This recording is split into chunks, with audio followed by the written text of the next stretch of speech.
Everyone, I am Dharmendra Yadav. I welcome you all in my YouTube channel EPEP Academy. In this video, I am going to start the civil engineering subject soil mechanics, whose first topic is introduction of soil mechanics. Soil mechanics basic दो term से मिलकर बना हुआ होता है, soil plus mechanics. तो firstly हम define करेंगे सॉयल। सॉयल क्या होता है हमारा? सॉयल बेसिकली एक लैटिन वर्ड से ड्राइव किया गया है। जो लैटिन वर्ड है वो है हमारा सोलियम। लैटिन वर्ड हमारा है सोलियम, जिसका मतलब होता है uppermost layer of the earth that may be dug और प्लोड। जिसका मतलब होता है अर्थ का सबसे ऊपरी लेयर जिसमें डगिंग किया जा सकता है, उसके अलावा हम लोग जो है प्लोइंग कर सकते हैं, मीन्स जिसमें जुताई किया जा सकता है। ये डेफिनेशन एग्रोनॉमी फील्ड के अकॉर्डिंग है। एग्रोनॉमी फील्ड जिसका मेन कंसर्न हमारा उसका होता है, उसका मेन कंसर्न होता है कि रेजिंग ऑफ क्रॉप का प्रोडक्शन करने से, मीन्स वो lose most part of the earth जिसमें जो है प्लांट ग्रो कर सकते हैं, वो हमारा क्या कहलाता है? सॉयल। ये डेफिनेशन किसके अकॉर्डिंग है? According to agronomy field. Second, according to soil engineering के टर्म में जो डेफिनेशन हमारा, soil is an unconsolidated material composed of solid particles produced by disintegration of rock। इसमें दो टर्म को विशेष हमें ध्यान देना है। अनकंसोलिडेटेड मटेरियल की बात की गई है, मीन्स अनकंसोलिडेशन का मतलब क्या होता है, और दूसरा डिसइंटीग्रेशन ऑफ रॉक। तो फर्स्टली हम समझते हैं अनकंसोलिडेशन का मतलब क्या होता है। कंसोलिडेशन क्या होता है? बेसिक, अगर एक हमारा सॉइल का सैंपल है, सॉइल है, ये पार्टिकल्स हैं। सॉइल मिला होता है हमारा किसे? पार्टिकल से मिलकर। बहुत सारे पार्टिकल्स हैं और इनके बीच में कुछ ना कुछ स्पेस होता है। जो पार्टिकल्स के बीच में स्पेस होता है उसको हम लोग बोलते हैं वाइड्स ऑफ सॉइल। उस वाइड को रिड्यूस करने के लिए हमारे पास क्या करते हैं? हम उसको कंप्रेस करते हैं। कंप्रेस का मतलब हुआ उसको कंप्रेस दो तरीके से हम लोग कर सकते हैं। एक होता है कंपैक्शन और दूसरा होता है कंसोलिडेशन। कंपैक्शन जो हमारा होता है आर्टिफिशियल मेथड से, जिसमें क्या होता है कि हम लोग रोलर का यूज करते हैं और अदर इक्विपमेंट्स का यूज करते हैं। और कंसोलिडेशन हमारा क्या होता है? नेचुरल प्रोसेस है, जो काफी लंबे समय में, काफी लॉन्ग टाइम में जो है वो कंप्लीट होता है। अनकंसोलिडेटेड का मतलब जो हमारा पार्टिकल्स है, मीन्स वो कंप्रेस्ड नहीं है, कंप्रेस्ड फॉर्म में हमारा पार्टिकल्स नहीं है। उसका मतलब अनकंसोलिडेटेड का मतलब क्या हो गया? हमारा जो भी मटेरियल्स है वो अनकंसोलिडेटेड, अनकंप्रेस्ड है। और वो किससे मिलकर बना हुआ होता है? सॉलिड पार्टिकल से मिलकर बना होता है। और कहां से आते हैं वो सॉलिड पार्टिकल? वो प्रोड्यूस होते हैं हमारे रॉक के डिसइंटीग्रेशन से। रॉक का डिसइंटीग्रेशन का मतलब क्या हुआ? डिसइंटीग्रेशन का मतलब होता है पार्टिकल का ब्रेक होना छोटे छोटे पार्ट्स में। रॉक क्या होता है? बहुत बड़ा एक टाइप से क्या होता है? सॉलिड स्ट्रक्चर होता है, ठीक। उस पार्ट और रॉक जब छोटे छोटे पार्ट में टूटता है, ठीक है ना, तो उसको हम लोग बोलते हैं डिसइंटीग्रेशन। रॉक के डिसइंटीग्रेशन के दो मेजर रीजंस होते हैं। कौन कौन से होते हैं? एक फिजिकल डिसइंटीग्रेशन होता है और दूसरा होता है केमिकल डिसइंटीग्रेशन। फिजिकल डिसइंटीग्रेशन में फिजिकल एजेंट इन्वॉल्व होते हैं। केमिकल डिसइंटीग्रेशन अकर्ड होता है केमिकल रिएक्शंस के द्वारा। Integration of rock, disintegration of rock अभी जस्ट इसके बाद हम लोग बहुत डिटेल में पढ़ने वाले हैं। अभी केवल इतना समझ लेते हैं कि डिसइंटीग्रेशन ऑफ रॉक का मतलब होता है रॉक का छोटे छोटे पार्टिकल्स में टूटना। सॉयल की डेफिनेशन हो गई दोनों। उसके बाद अभी हमें सॉयल प्लस मैकेनिक्स की डेफिनेशन। सॉयल मैकेनिक्स दो टर्म से मिलकर बना है, सॉयल प्लस मैकेनिक्स। तो सॉयल की दो डेफिनेशन हो गई अकॉर्डिंग टू सॉयल इंजीनियरिंग और दूसरा हमारा according to agronomy field. Next है हमारा मैकेनिक्स। मैकेनिक्स का मतलब बेसिक होता है स्टडी ऑफ लोड। मैकेनिक्स का बेसिक मतलब होता है, ये मैकेनिक्स है, इसका मतलब होता है study of load. Study of load. तो सॉयल मैकेनिक्स किसने इंट्रोड्यूस किया? सॉयल मैकेनिक्स इंट्रोड्यूस किया डॉक्टर कार्ल ट्रेज़ागी इन 1925, क्योंकि 1925 में इन्होंने इंट्रोड्यूस किया, सबसे पहले इन्होंने इंट्रोड्यूस किया, इसीलिए डॉक्टर कार्ल ट्रेज़ागी को फादर ऑफ सॉयल मैकेनिक्स कहा जाता है। 1925 में इन्होंने अपनी बुक अर्डबो मैकेनिक्स में सर्वप्रथम सॉयल मैकेनिक्स को इंट्रोड्यूस किया। अर्डबो मैकेनिक्स जो इनकी बुक थी वो जर्मन लैंग्वेज में थी और 1925 में इसको पब्लिश किया था इन्होंने। सॉयल, अब सॉयल का डेफिनेशन हमें पता चल गया, मैकेनिक्स का डेफिनेशन पता चल गया कि मैकेनिक्स क्या होता है, स्टडी ऑफ लोड होता है। तो अगर हमें सॉयल मैकेनिक्स की डेफिनेशन कंपाइल्ड करके देनी हो तो क्या होगा, soil mechanics is the branch of mechanics which deals with the study of load acting on the soil. Soil के ऊपर लगने वाले सभी बलों का जो है हम लोग सॉयल मैकेनिक्स में अध्ययन करते हैं। ठीक, बेसिकली ये डेफिनेशन होगा हमारा सॉयल मैकेनिक्स का। अब आगे हम बढ़ते हैं, सॉयल इंजीनियरिंग क्या होता है। सॉयल इंजीनियरिंग क्या होता है, तो it is an applied science which deals with the applications of soil mechanics to a practical problem. क्या बता रहा है हमारा सॉयल इंजीनियरिंग क्या है, ये डील्स करता है हमारा सॉयल मैकेनिक्स का, ये डील्स करता है किससे, सॉयल मैकेनिक्स के एप्लीकेशन पर। ठीक, सॉयल मैकेनिक्स के एप्लीकेशन को से डील करता है जो प्रैक्टिकल प्रॉब्लम में इन्वॉल्व होता है। मींस ये क्या होता है, सॉयल मैकेनिक्स को जो है प्रैक्टिकली ठीक कैसे अप्लाई करते हैं, वो सारा जो डिटेल स्टडी होता है वो हमारा सॉयल इंजीनियरिंग में होता है। सॉयल इंजीनियरिंग का स्कोप क्या है, सॉयल इंजीनियरिंग का बेसिकली सिविल इंजीनियरिंग में, कंस्ट्रक्शन में बहुत जो मेन हमारे जितने भी स्ट्रक्चर बनाए जाते हैं कहाँ पर, अर्थ सरफेस पे बनाए जाते हैं, उनकी स्टेबिलिटी, ड्यूरेबिलिटी, लाइफ, ये सारा जो है अनुमान या प्रेडिक्शन हम तभी कर पाते हैं जब हमें पता, अनुमान और प्रेडिक्शन इस बेसिस पर करते हैं कि हाँ हमारा स्ट्रक्चर कितना ड्यूरेबल बना है, और स्ट्रक्चर की ड्यूरेबिलिटी मींस उसकी फाउंडेशन कहाँ से कैसे हम सेटअप करेंगे, जब हमें पता होगा कि जिस सरफेस पर हम स्ट्रक्चर बना रहे हैं उसकी कैरेक्टरिस्टिक्स क्या है, उसकी स्ट्रेंथ क्या है और उसकी बियरिंग कैपेसिटी क्या है। ये सारा हम लोग जो सॉइल इंजीनियरिंग में पढ़ते हैं। तो उसका मेन स्कोप जो मेजर के कितने पार्ट में, 6 पार्ट में डिवाइड किया गया है। इसके अलावा भी है लेकिन मेन जो हमारे 6 पार्ट में डिवाइड किया है। कहां कहां पर इसका स्कोप है, तो सिविल इंजीनियरिंग में फर्स्ट वन जो है फाउंडेशन, फर्स्ट स्कोप किसमें है, इन फाउंडेशन। फाउंडेशन में क्या हम लोग समझते हैं, यहाँ पर जिस जो हमारा स्ट्रक्चर है, जिस सरफेस पर हम बना रहे हैं, तो वहां क्या हमें फाउंडेशन सबसे पहले देना होता है। तो फाउंडेशन हम किस बेसिस पर डिसाइड करते हैं, हम पहले वहां का सॉइल सैंपल लेते हैं और उसको चेक करेंगे कि उसकी स्ट्रेंथ कितनी है, उसकी कैपेबिलिटी कितनी है लोड को बियर करने की। उसके अकॉर्डिंग हम लोग जो है फाउंडेशन डिसाइड करते हैं कि यहाँ पर सैलो फाउंडेशन देना है या डीप फाउंडेशन देना है। तो फाउंडेशन का जो है फिक्सेशन, फाउंडेशन को सेलेक्ट करना, कौन सी फाउंडेशन हमें अपने स्ट्रक्चर के लिए देना है, तो वो कहां से हम लोग स्टडी करते हैं, सॉइल इंजीनियरिंग के थ्रू ही स्टडी करते हैं। सेकंड हमारा है रिटेनिंग स्ट्रक्चर। रिटेनिंग स्ट्रक्चर क्या होता है, बेसिकली हम ऊपर का पार्ट मिटा देते हैं। रिटेनिंग स्ट्रक्चर क्या होता है, बेसिकली रिटेनिंग स्ट्रक्चर वो होता है, सपोज करो जैसे सॉइल कोई है हमारा, ठीक, और सॉइल को स्प्रेड करने के लिए हमारे पास स्पेस बहुत कम है, ठीक है, और उसको क्या करना है, कलेक्ट कर, इकट्ठा करना है, ठीक है, मतलब एक ऊंचा सा हमें ढेर लगाना है किसी भी पर्पज के लिए, ठीक है। यहां समझ लेते हैं हम, ये हमारा ग्राउंड सरफेस है और सॉइल को हमें क्या करना है, यहां तक जो है स्टैकिंग कर देना है, एक जो है ढेर लगाना है। तो क्या होगा, ये स्लोप बनाएगा, सिंपल सी बात है, स्लोप बनाएगा। और ये क्या होगा कि ये जो है हो सकता है कोलैप्स कर जाए, तो उसकी कोलैप्सिबिलिटी को रोकने के लिए हम लोग क्या करते हैं, एक रिटेनिंग स्ट्रक्चर बनाते हैं। यहाँ तो इसके लिए सीट पाइल बनाते हैं या तो रिटेनिंग वॉल बनाते हैं। सपोज कि हम रिटेनिंग वॉल बना दिए, ये हमारा यहाँ सॉइल साइड भरा हुआ और ये हमारा क्या है, एक रिटेनिंग वॉल है। अब क्या होता है, रिटेनिंग वॉल बना दी तो रिटेनिंग वॉल पर कितना लोड आ रहा है सॉइल के थ्रू, इस पर बेसिकली 3 प्रेशर एक्ट करते हैं। हमारा एक प्रेशर एट रेस्ट पोजीशन और एक एक्टिव प्रेशर और दूसरा जो है पैसिव प्रेशर। एक्टिव प्रेशर, दूसरा passive pressure and pressure at rest, ये 3 प्रेशर एक्ट करते हैं। तो जब हम लोग पढ़ेंगे pressure analysis on earth pressure analysis, जब हम लोग पढ़ेंगे अर्थ प्रेशर थ्योरी पढ़ेंगे, तो यहाँ पर हम डिटेल में डेरिवेशन हम इसको पढ़ेंगे। अभी हमें पता होना चाहिए अर्थ रिटेनिंग स्ट्रक्चर किस लिए बनाते हैं और इस पर कौन कौन से फोर्सेस एक्ट करते हैं।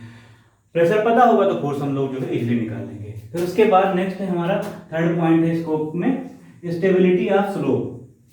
अब स्टेबिलिटी ऑफ स्लोप का मतलब क्या हुआ, हम लोग डिफरेंट मेथड एनालिसिस करते हैं सॉइल इंजीनियरिंग में कि स्लोप की जो है स्टेबिलिटी कितनी, इस स्लोप की स्टेबिलिटी कितनी है, उसके डिफरेंट डिफरेंट मेथड्स हैं जो हम लोग स्टडी करते हैं। अब यहाँ पर स्लोप का मतलब क्या, अगर कोई कटिंग में हमारा सेक्शन, सपोज करो कोई कैनाल बनाया गया, ठीक, और वो कटिंग में बनाया गया, ये हमारा हो जाएगा स्लोप, ठीक, जिसको हम लोग बोलेंगे एक्सकावेशन स्लोप। अब इस स्लोप की स्टेबिलिटी कितनी है, उसके डिफरेंट डिफरेंट मेथोडोलॉजी जो है हम लोग सॉइल इंजीनियरिंग में पढ़ते हैं। और दूसरा है कि स्लोप हो सकता है हमारा एम्बैंकमेंट स्लोप, सपोज करो रोड बना रहे हैं, ये हमारा ग्राउंड सरफेस है, और यहाँ पर क्या करते हम जो है रोड का एलिवेशन ये इतना है, हाइट थोड़ा जो यहाँ पर मिट्टी की पटाई करके रोड बना रहे हैं, ये हमारा पेवमेंट है, ठीक। तो ये जो स्लोप है इसको हम लोग बोले, ये हमारा क्या हो गया, एक्सकावेशन स्लोप हो गया। और ये जो स्लोप होता है इसको हम लोग बोलते हैं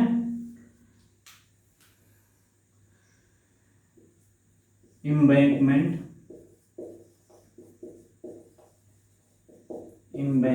स्लोप। तो इन दोनों स्लोप की, ठीक, कटिंग में अगर तो एक्सकावेशन स्लोप, और ये फिलिंग में हो गया तो ये हमारा क्या, एम्बैंकमेंट स्लोप। इन दोनों स्लोप की स्टेबिलिटी एनालिसिस करने के लिए जो डिफरेंट मेथड्स हैं हम लोग सॉइल इंजीनियरिंग में पढ़ते हैं। तो उसके बाद नेक्स्ट पॉइंट है अंडरग्राउंड स्ट्रक्चर। अंडरग्राउंड स्ट्रक्चर में क्या स्कोप है तुम्हारा सॉइल इंजीनियरिंग का। अंडरग्राउंड स्ट्रक्चर में हमारा जो सॉइल इंजीनियरिंग का स्कोप है, सपोज करो अंडरग्राउंड स्ट्रक्चर तुम्हारा क्या होगा, अंडरग्राउंड स्ट्रक्चर तुम्हारा होता है टनल होता है, कोई सुरंग बनाना हुआ, शैफ्ट बनाना हुआ, उसके अलावा कंड्यूट मींस पाइप्स वगैरह बनाना हुआ, ठीक। तो उस सपोज करो ये हमारा क्या है, एक सुरंग है, ठीक, इसके ऊपर मिट्टी है, साइड में मिट्टी है। तो हम पहले सॉइल को से हम स्टडी करेंगे कि कितना लोड ट्रांसफर हो रहा है हमारे टनल पर, ठीक, कितना लोड हमारे टनल पर ट्रांसफर होगा, या इसके अलावा कोई शैफ्ट बनाया है या पाइप सिस्टम है अंडरग्राउंड, कितना लोड ट्रांसफर होगा, उस लोड के एनालिसिस कर लेंगे। उसके बाद हम लोग क्या, उसके अकॉर्डिंग उतना ज्यादा स्ट्रॉन्ग, ठीक है, मटेरियल का पाइप हो हमारा, चाहे टनल हो, हम उसको कंस्ट्रक्ट करते हैं ताकि उसकी लाइफ और ड्यूरेबिलिटी ज्यादा टाइम तक रहे, बार बार हमें रिपेयरिंग ना करना पड़े या उसको डिसमेंटल करके दोबारा बनाने की हमें जरूरत ना पड़े। तो ये तुम्हारा स्कोप हो जाएगा किसमें, अंडरग्राउंड स्ट्रक्चर में। अंडरग्राउंड स्ट्रक्चर क्या, सुरंग बनाना हो गया तुम्हारा, शैफ्ट हो गया, कंड्यूट्स हो गया, मींस पाइप्स हो गया अंडरग्राउंड, ये सारे। फिर उसके बाद नेक्स्ट है अर्थ डैम बनाना। चलो अर्थ डैम पहले डिस्कस कर लेते हैं। अर्थ डैम बनाने में, अर्थ डैम बनाने में का मतलब क्या हो गया, अर्थ का मतलब क्या, मिट्टी, और डैम का मतलब बांध। मिट्टी का बांध बनाने में भी स्कोप है हमारा सॉइल इंजीनियरिंग का। रीजन के अर्थ डैम हम लोग किस लिए यूज करते हैं, डैम का यूज हम लोग बेसिकली करते हैं किस लिए, वाटर को कलेक्ट करने के लिए, as a water reservoir create करने के लिए। अब वाटर रिजर्वोयर में बनाना है, किससे बनाना है, मिट्टी से बनाना है। तब जब हमें मिट्टी की क्वालिटी, कैरेक्टरिस्टिक्स, पैरामीटर्स जितने भी, स्ट्रेंथ हो, ड्यूरेबिलिटी हो, सारा जब पता रहेगा तो उस अकॉर्डिंग प्रिकॉशन को ध्यान में रखते हुए हम अपने स्ट्रक्चर को कंस्ट्रक्ट करते हैं ताकि ज्यादा टाइम तक वो चले। ज्यादा टाइम तक चलेगा मींस कि वहां पर जो उसके जो स्ट्रक्चर है, अगर अर्थ डैम की बात करें तो अर्थ डैम के फेलियर होने के जो चांसेस हैं मिनिमम हो जाए, ठीक है, उसको जो फेलियर होने के चांसेस है मिनिमम हो जाए ताकि स्ट्रक्चर हमारा फेल ना हो। तो उससे पहले हम लोग सॉइल के जितने भी पैरामीटर है रिलेटेड टू स्ट्रेंथ, वो सारा हम लोग डिटेल स्टडी कर लेते हैं। उसके अकॉर्डिंग जो है अपने अर्थ डैम की हम लोग डिजाइन करते हैं। अर्थ डैम का यूज किस लिए करते हैं हम लोग, अर्थ डैम को हम लोग इसलिए बनाते हैं वाटर रिजर्वोयर बनाने के लिए, वाटर को कलेक्ट करने के लिए, उसको जो है as per requirement irrigation purpose के लिए या उसको स्टोर करके मछली वगैरह पालने के लिए हम लोग उसको यूज कर सकते हैं। फिर नेक्स्ट पॉइंट एक इसमें है जो छूट गया था, पेवमेंट डिजाइन। पेवमेंट बेसिक क्या होता है, पेवमेंट एक जो है स्ट्रॉन्ग सरफेस होता है जो हम लोग अर्थ के ऊपर बनाते हैं। जैसे रोड वगैरह कंस्ट्रक्शन होता है कि जो हमारा व्हीकल मूव होता है किस पर होता है, हमारे पेवमेंट का होता है। पेवमेंट बिटवीन का बना होता है जो हम लोग अभी जो मेजरली देखते हैं। क्या होता है, ये हमारा अर्थ सरफेस है, ग्राउंड सरफेस है, ठीक, और इसके ऊपर क्या होगा,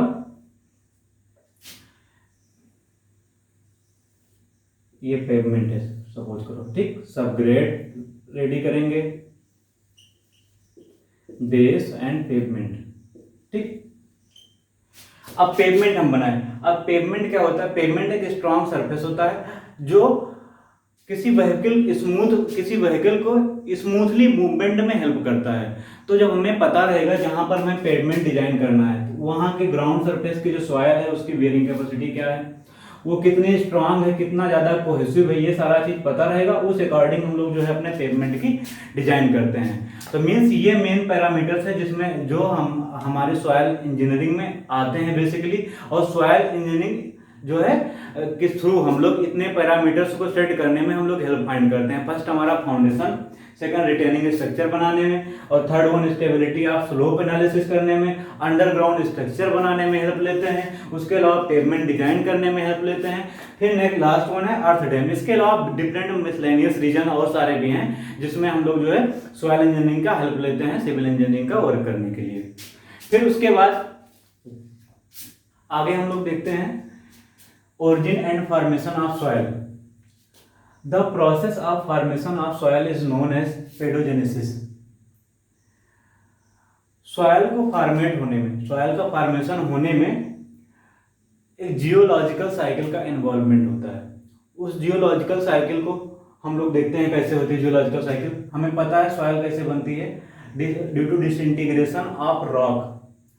डिसइंटीग्रेशन मीन्स पार्टिकल्स को छोटे बड़े पार्टिकल्स को मीन्स रॉक को छोटे पार्ट में डिवाइड होना, टूटना, छोटे पार्ट में टूटना, तो मीन्स इरोजन कह सकते हैं उसको। तो रॉक है हमारा, रॉक हमारा इरोड हुआ, इरोजन होने के बाद जो जियोलॉजिकल साइकिल, इसको बहुत अच्छे समझना, इसके टर्म किसके बाद कौन सा आता है ये सीक्वेंस एग्जाम में पूछ लिया जाता है। रॉक इरोजन हुआ, इरोजन होने के बाद ट्रांसपोर्ट हुआ, second step, first step erosion, second step हमारा क्या हुआ transportation, and third is deposition, and fourth one is upheaval. अब ये बेसिकली होता क्या है, डायग्राम को हम लोग समझने की कोशिश करते हैं। ये हमारा सपोज करो एक रॉक है, ठीक, यहाँ पर रॉक है। अब क्या हुआ, कुछ टाइम बीतने के बाद, क्योंकि क्या इस पर जो है एटमॉस्फेरिक इफेक्ट डायरेक्टली पड़ रहा है, ठीक, एटमॉस्फेयर में काफी टाइम तक एक्सपोज होने के बाद इसमें क्या होगा, धीरे धीरे सपोज करो किसी रीजन की वजह से, किसकी वजह डिसइंटीग्रेशन, फिजिकल या केमिकली, दो रीजन, फिजिकल डिसइंटीग्रेशन होगा या केमिकल डिसइंटीग्रेशन होगा। फिजिकल डिसइंटीग्रेशन, केमिकल डिसइंटीग्रेशन, इसके बाद अभी डिटेल में हम पढ़ रहे हैं। अभी यहाँ समझ लीजिए कि सपोज करो यहाँ पर इरोजन हो रहा है, ठीक, यहाँ पर इरोजन हुआ। अब इरोड होने के बाद क्या होगा, ये जो पार्टिकल्स यहाँ से इरोड होंगे वो क्या होंगे, आगे कहीं ना कहीं जो है ट्रांसपोर्ट होंगे, ट्रांसपोर्ट होंगे, ठीक, उसमें क्या हो जाएगा ट्रांसपोर्टेशन, सेकंड स्टेप तुम्हारा क्या होगा ट्रांसपोर्ट हो गया। अब ट्रांसपोर्ट होने के बाद क्या होगा, कहीं पर उसको कोई रिटेंशन पॉइंट मिलेगा, कहीं पर उसको जो है कुछ दूरी तक वो जो ट्रांसपोर्ट होकर जाएगा, चाहे विंड के थ्रू, चाहे एयर, उसके अलावा चाहे वाटर के थ्रू जाए, ठीक, चाहे आइस या ग्लेशियर के थ्रू जाए, कुछ दूर तक ट्रांसपोर्ट करेगा। उसके बाद जाने के बाद कहीं ना कहीं वो रुकेगा, ठीक है, जिसे हम बोलेंगे वहां पर क्या हो रहा है, वो डिपोजिट हो रहा है, इकट्ठा हो रहा है, क्या हो जाएगा हमारा डिपोजिशन होगा। यहाँ पर क्या हो गया डिपोजिशन, सपोज करो हो गया। अब ये डिपॉजिट होने के बाद क्या होगा, यहाँ पर क्या हो गया, ये डिपॉजिट हो गया। डिपॉजिट होने के बाद काफी टाइम क्या होगा, उसमें जो पार्ट, यहाँ पर जो मटेरियल था, ये तुम्हारा जो पार्टिकल था, यहाँ पर आया, इसकी प्रॉपर्टी में कुछ ना कुछ वेरिएशन जरूर होगा, ठीक। अब यहाँ पर आने के बाद क्या होगा, एटमॉस्फेरिक इफेक्ट यहाँ पर भी पड़ेगा, ठीक है, थर्मल एक्सपेंशन होगा, ठीक, तो जिसकी वजह से क्या होगा, पार्टिकल्स जो हमारे एक्यूमुलेट हुए हैं यहाँ पर, तो उसमें क्या होगा, उसमें एक्सपेंशन होगा।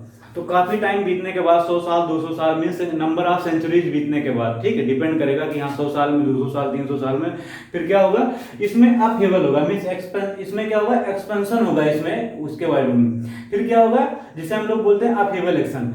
फिर ये क्या होगा, फिर दोबारा यहाँ पर क्या होगा, अपहेवल होगा, फिर वो दोबारा कन्वर्ट होकर क्या होगा, फिर वो रॉक में चेंज हो जाएगा। यहाँ पर कौन सा उस सेक्शन का नाम देंगे हम लोग, क्या, अपहेवल। आई होप सभी को क्लियर हो गया होगा ये क्या मतलब हुआ। रॉक है, ठीक, रॉक हमारा क्या हुआ, इरोड हुआ, इरोजन होने के बाद वो ट्रांसपोर्ट होगा किसी ट्रांसपोर्टिंग एजेंट के थ्रू। वो ट्रांसपोर्टिंग एजेंट हमारा क्या होगा, एयर हो सकता है, ठीक, वाटर हो सकता है, विंड, उसके अलावा ग्लेशियर हो सकता है, आइस हो सकता है, जिसके थ्रू वो ट्रांसपोर्ट होगा। ट्रांसपोर्ट होने के बाद कहीं पर उसको पॉइंट मिलेगा, रिटेंशन पॉइंट मिलेगा, या जहां पर ट्रांसपोर्टिंग एजेंट, ठीक है ना, क्या कह सकते हैं हम लोग, इनएक्टिव हो जाएगा, ठीक है, वहां जहां तक उसका फोर्स काम करेगा वहां तक ट्रांसपोर्ट करेगा, और उसके आगे वो क्या होगा, जहां पर उसका फोर्स काम करना बंद हो जाएगा वो कहीं पर रुक जाएगा, वहां पर जहां पर रुकेगा फिर धीरे धीरे एक्यूमुलेट हो जाएगा, वहां पर बहुत सारे पार्टिकल्स इकट्ठा होंगे। अब वो पार्टिकल्स क्या होंगे, उसमें भी क्या होगा, काफी टाइम बीतने के बाद उसमें क्या होगा, एक्सपेंशन होंगे, किसकी वजह से, थर्मल वेरिएशन की वजह से, और डिफरेंट प्रॉपर्टीज चेंज होंगे, तो क्या होगा, क्योंकि डायरेक्ट उस पर एटमॉस्फेरिक इफेक्ट वहां भी पड़ रहा है, तो वो चेंज होने के बाद फिर धीरे धीरे धीरे धीरे क्या होगा, काफी समय बाद, 100 साल 200 साल 300 साल बाद वो क्या होगा, वो फिर चेंज हो जाएगा हमारे किसमें, रॉक में चेंज हो जाएगा। तो जो ये चेंजिंग होता है डिपोजिशन के बाद जो पूरा प्रोसेस होता है उसको हम लोग बोलते हैं क्या, अपहेवल बोलते हैं। तो ये हमारा क्या है, जियोलॉजिकल साइकिल है जो इन्वॉल्व, जिसके थ्रू हमारा सॉइल फॉर्म होता है। तो ये एग्जाम में पूछ लेता है, इसमें क्या पूछेगा, है तो बहुत इजी, देखिए सीक्वेंस पूछ लेता है कि हाँ सपोज को रैंडम ऑर्डर मेथड या फर्स्ट 3 4 1 4 2, फर्स्ट 3 4 2, इसको दे दिया सीक्वेंस में कि इरोजन है, डिपोजिशन है, अपहेवल है और ट्रांसपोर्टेशन है, तो इसको जो है करेक्ट ऑर्डर में प्लेस करो। तो ऑप्शन रहेंगे 4, तो तुम यहाँ देखे रहोगे तुम्हें एकदम क्लियर हो जाएगा। एक पिक्टोरियल डायग्राम से तो मुझे लग रहा है और ज्यादा क्लियर हो गया होगा कि हाँ कैसे कैसे चीजें हो रही हैं। तो ये तुम्हारा जियोलॉजिकल साइकिल है, इसमें 4 स्टेप होते हैं। As we know soils are formed due to disintegration of rock, disintegration of rock के थ्रू जो है, जिसे बोलते हैं वेदरिंग भी बोलते हैं, वेदरिंग ऑफ रॉक के थ्रू हमारा सॉइल फॉर्म होता है। अभी हमने जो है जियोलॉजिकल साइकिल्स में भी देखा कैसे कैसे हमारा साइकिल्स रिपीट होता है और सॉइल जो है फॉर्म होता है हमारा। इसमें 4 स्टेप हमारा मेजर है, कौन कौन से, हमारा एक स्टेप था इरोजन होता है, फिर उसके बाद सेकंड हमारा ट्रांसपोर्टेशन होता है, और थर्ड वन हमारा जो है डिपोजिशन, और लास्ट अपहेवल एक्शन, उसके बाद फिर वो कन्वर्ट हो जाता है हमारा फिर रॉक में। ठीक, ये हमारे 4 स्टेप थे जियोलॉजिकल साइकिल में। अच्छा, वहां पर एक चीज और जो विशेष हमें ध्यान देना था कि हमारा सॉइल, ये हमारा रॉक है, ठीक, रॉक यहां से इरोड हुआ और ये ठीक है डिपॉजिट होकर जाता है पेरेंट रॉक पर, इस रॉक पर ही डिपॉजिट होकर सॉइल में अगर कन्वर्ट हो जा रहा है तो उसको हम लोग बोलते हैं रेसिडुअल सॉइल। और अगर ये ट्रांसपोर्ट होकर कुछ दूर, अपने जो ओरिजिन हमारा है, ओरिजिन हमारा क्या मीन्स, ये हमारा रॉक है, रॉक से दूर जाकर डिपॉजिट होती है किसी प्लेस पर और वहां पर वो सॉइल में कन्वर्ट होती है, तो उसको हम लोग बोलते हैं ट्रांसपोर्टेड सॉइल। मीन्स जो सॉइल है इरोड होने के बाद अपने पेरेंट रॉक पर है, ठीक है, पेरेंट रॉक पर ही वो इकट्ठे हो जाती है और वो कन्वर्ट हो जाती है सॉइल में, तो उसको हम लोग बोलते हैं क्या, रेसिडुअल सॉइल। और अगर वो ट्रांसपोर्ट होकर कहीं दूर, ठीक है, अब जो सोर्स ऑफ ओरिजिन है, ओरिजिन उसका है, वहां से दूर जाके वहां पर कहीं पर इकट्ठा हो जाती है और वो सॉइल में कन्वर्ट होती है, तो उसको हम लोग बोलते हैं ट्रांसपोर्टेड सॉइल। ट्रांसपोर्टिंग एजेंट हमारे जो होते हैं क्या होंगे, विंड होगा, एयर हो, वही विंड और एयर सेम हो गया, उसके अलावा वाटर हो जाएगा, आइस हो जाएगा या ग्लेशियर्स हो जाएंगे, ये या ग्रेविटी के थ्रू भी ट्रांसपोर्ट होता है ड्यू टू ग्रेविटी, ठीक है, ये सारे हमारे ट्रांसपोर्टिंग एजेंट होते हैं। तो ये हम जो है उसके जो हम टाइप्स ऑफ सॉइल पढ़ेंगे तो हमें वहाँ डिफरेंट टाइप्स के सॉइल रहेंगे और हम बताएंगे किसके थ्रू ये ट्रांसपोर्ट हुआ, उसके बेसिस पर जो है क्लासिफिकेशन किया गया है सॉइल की, ये सॉइल कौन सी हमारी है। अभी हम लोग मेजर देखते हैं क्या हमारा है, इंटीग्रेशन, डिसइंटीग्रेशन ऑफ रॉक क्या होता है। Basic disintegration of rock 2 type का होता है हमारा, एक फिजिकल डिसइंटीग्रेशन होता है और दूसरा होता है हमारा केमिकल डिसइंटीग्रेशन। अभी हमने बताया भी था कि हाँ तो फिजिकल डिसइंटीग्रेशन में कौन कौन से फैक्टर्स इन्वॉल्व होते हैं, ठीक है, तो यहाँ पर थोड़ा डिटेल में हम लोग देख लेते हैं। वहां पर जो हमारा फिजिकल डिसइंटीग्रेटिंग एजेंट है हमारे क्या है, वाटर होता है, विंड होता है, आइस होता है, ग्रेविटी होता है, पानी, हवा, बर्फ और गुरुत्व के कारण जो है हमारा क्या होता है, रॉक जो है डिसइंटीग्रेट होकर ट्रांसपोर्ट होती है, ठीक है। अब ये हमारा क्या होगा, जब फिजिकल डिसइंटीग्रेशन होगा तो यहाँ पर पॉइंट हमें याद रखना है कि फिजिकल डिसइंटीग्रेशन के थ्रू जो हमारा सॉइल बनता है वो हमेशा हमारा कोर्स ग्रेन सॉइल बनता है। कौन सा सॉइल बनता है, कोर्स ग्रेन सॉइल, ठीक, जो हमारा क्या है, सैंड होता है, उसके अलावा ग्रेवल।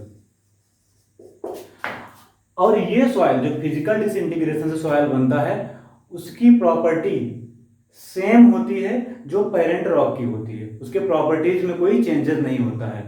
तो 2 पॉइंट्स हमें याद रखने, कौन कौन से, ये क्वेश्चन आ सकता है कि फिजिकल डिसइंटीग्रेशन में कौन सी सॉइल बनती है, हमारा कोर्स ग्रेन सॉइल बनती है, और जो सॉइल बनती है उसकी प्रॉपर्टीज सेम रहती है as it is parent rock की तरह।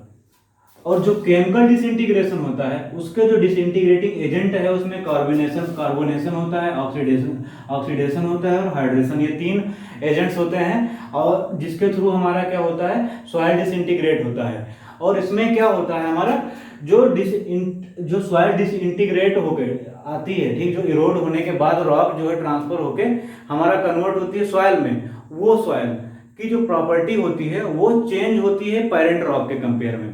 मींस जहां से डिसइंटीग्रेट हुई है यहाँ से थी, इसकी प्रॉपर्टी कुछ थी, लेकिन ये जब केमिकली डिसइंटीग्रेट होकर, ठीक है, एक सॉइल में कन्वर्ट होगी तो इसकी प्रॉपर्टी में चेंजेस होती है।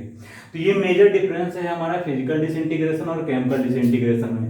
मींस फिजिकल डिसइंटीग्रेशन में हमारा जो सॉइल बनता है उसकी प्रॉपर्टी सेम होता है जो हमारा पेरेंट रॉक होता है, जबकि हमारा केमिकल डिसइंटीग्रेशन में, क्योंकि केमिकल रिएक्शन टेक प्लेस करती है, ठीक है, केमिकल रिएक्शन का इन्वॉल्वमेंट होता है, इसलिए उसकी प्रॉपर्टी जो है चेंज होती है पेरेंट रॉक में। और जो मोस्ट इंपॉर्टेंट पॉइंट याद रखना है, इसके थ्रू जो सॉइल बनती है हमारा, ठीक, वो हमारा क्या होता है, फाइन ग्रेन सॉइल होता है। फाइन ग्रेन सॉइल होता है जो हमारा क्या होता है, जिसे हम लोग बोलते हैं क्ले सॉइल। तो ये पॉइंट हमें जो है बहुत ही ध्यान से याद रखना है, क्या कि फिजिकल डिसइंटीग्रेशन में जो रॉक सॉइल हमारी फॉर्म होती है उसकी प्रॉपर्टी पेरेंट रॉक की जैसी होती है, और जबकि केमिकल डिसइंटीग्रेशन से जो सॉइल फॉर्म होती है उसकी प्रॉपर्टी चेंज हो जाती है ड्यू टू केमिकल रिएक्शंस। दूसरा, और उसके अलावा सेकेंड पॉइंट, जो कोर्स ग्रेन सॉइल फॉर्म होती है हमारा फिजिकल डिसइंटीग्रेशन में फॉर्म होती है, और जो फाइन ग्रेन सॉइल फॉर्म होता है हमारा किस में फॉर्म होती है, जिसे क्ले सॉइल बोलते हैं, वो हमारा केमिकल डिसइंटीग्रेशन में फॉर्म होते हैं। तो ये पॉइंट्स हैं जो डिफरेंशिएट करती है मेजरली हमारे फिजिकल डिसइंटीग्रेशन और केमिकल डिसइंटीग्रेशन में।